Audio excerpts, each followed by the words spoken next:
gabi.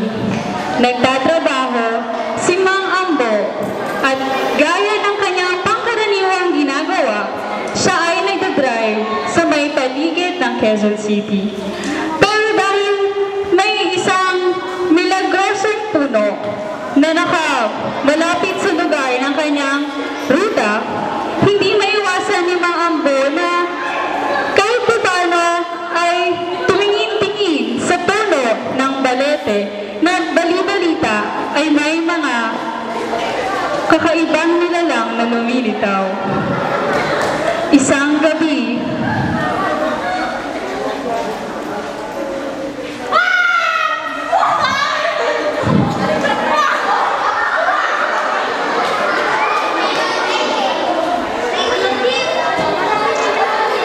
isa sa mga kwentong tumapalibot sa puno ng balete ay ang nababalitang paglabas ng isang white lady na siya nakikisakay sa mga jeep.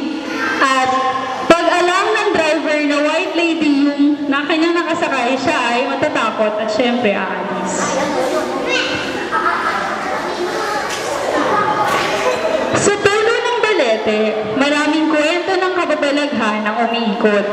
Paulit-ulit na salaysay ng mga kaliwagang di may paliwanag ng siyensya ay karaniwang nangingiliti sa imahinasyon ng mga residente na ninirahan malapit sa misteryosong puno.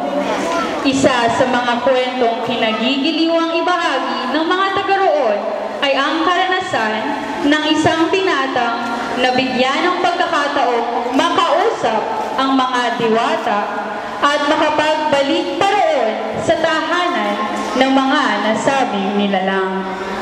Isang araw, nagtatanim si Ambo ng mga saging sa kanyang lupa. Sa tuwing siya ay may ipupunla, hindi maiwasan ni Ambo na mapatingin sa malaking puno ng baleteng nakatayo malapit sa kanilang bakuran. Hindi lingid kay Ambo ang mga kababalaghang umiikot sa punong iyon.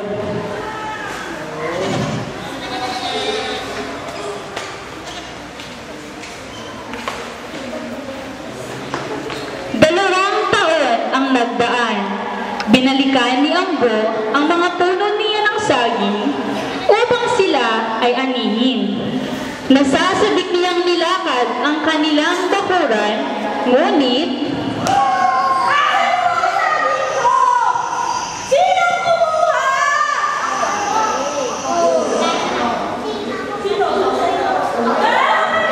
nagmamadaling umuwi si Ambo.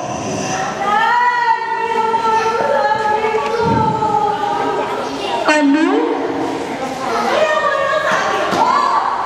Aba anak, anong gagawin ko? Saging mo yun! Bakit saging mo hinahanap? Baka may nagnakaw. Hindi, kasi nakita ko puti pa rin sa malayo. Doon? O kaya anak, kinuha ng diwata sa balete.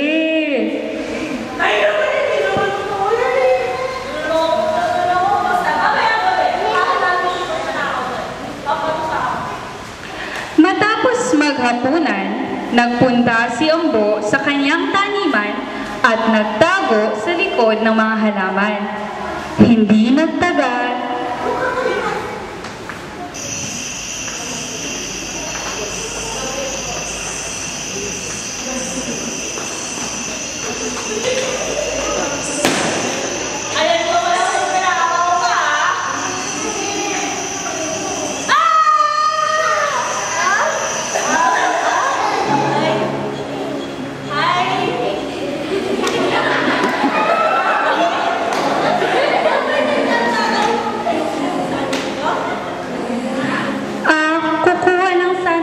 isang pili.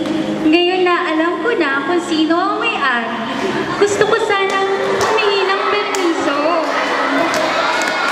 Ngunit natulala na si Ambo sa ganda ng dalaga. Hindi na niya magawang ikilos ang kanyang katawan, kung kaya't lumapit na ang babae sa kanya. Iniabot nito ang makinis niyang kamay kay Ambo, at nang siya ay pagkatisin nito, nakatulog na ang binata.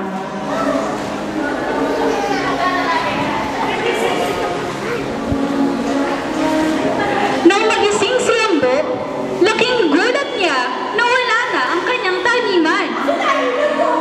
Asan ako? Siya ngayon ay nasa tapat ng isang napakalaking bahay at kanyang katabi ang misteryosong babae.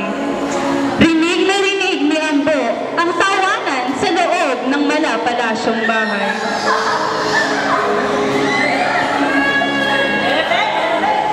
Ito ang aming tahanan. Mayroon kaming salo-salo sa loob at tamang-tama ang iyong pagdating. Nais ko sanang makisalo ka sa amin. Tara, sumama ka sa akin sa loob. Kaso mo, hindi pwede. Ha? Hindi pwede kasi gabi na, nalista, mapagalitan ako ng mom ko, strict ang parents ko. Ang tanda-tanda mo na. Pwede na yan. Sumama ka na sa akin. Tinitiyak kong magsasaya ka. Chika, pwede. Hindi ka aalis! Hindi ka pwede.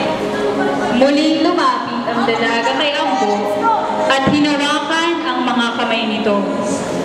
Sabay silang pumasok sa loob at ang binata ay nakiinom, nakikain at nakisayaw na rin sa mga babaeng nasa loob.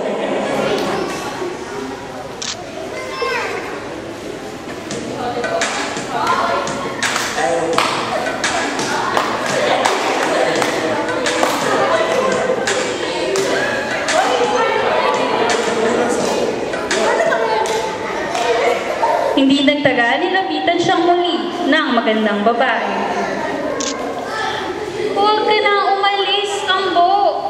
Dito ka na lang. Hindi pwede. Hindi ka ba nagsaya? Nag-enjoy naman ako, kaso. Masarap ang mga pagkain dito. Madali ang buhay, maganda ang paligid. Ano pang hahanapin mo? Wala ko sabihin yung sinakatawagan mo natin. Ang nanay mo. O sige, naintindihan ko kung yan ang iyong gusto. Talaga? Matapos banggitin ni Ambo ang tungkol sa kanyang ina, dali-dali na naman siyang nakatulog. Tila ang buong mundo ay umiikot sa kanya. Nang siya ay magising, Ha? Nandito na ako sa sabihan ko? Hala, wait. Wait. Hala. Hala, asan yung babae na? Inay, alam mo ba yung nangyari sa akin? Totoo ba na talaga anak, sabi ko sa'yo, totoo ang mga kababalaghan dyan sa puno ng balete. Oo nga na eh. Kaso nga lang, sayang talaga di ko nakuha yung number ng babae. Pero nga anak, sayang, di ka pa sumama. Ano? Wala anak, masaya ako at andito ka. Nagpapasalamat na rin ako at hindi ka tuluyang kinuha ng mga diwata. Lalo na ni Mariang Ilaya. Ako din dahil masalamat na ako. Mahal na mahal ko ano. Mahal na mahal din kita anak. At mula noon, nadagdag sa mga kwentong nakapalibot sa puno ang pambihirang karanasang naganap kay Ambo at ang pagtatagpo niya at ng diwata si Mariang Ilaya. Wakas.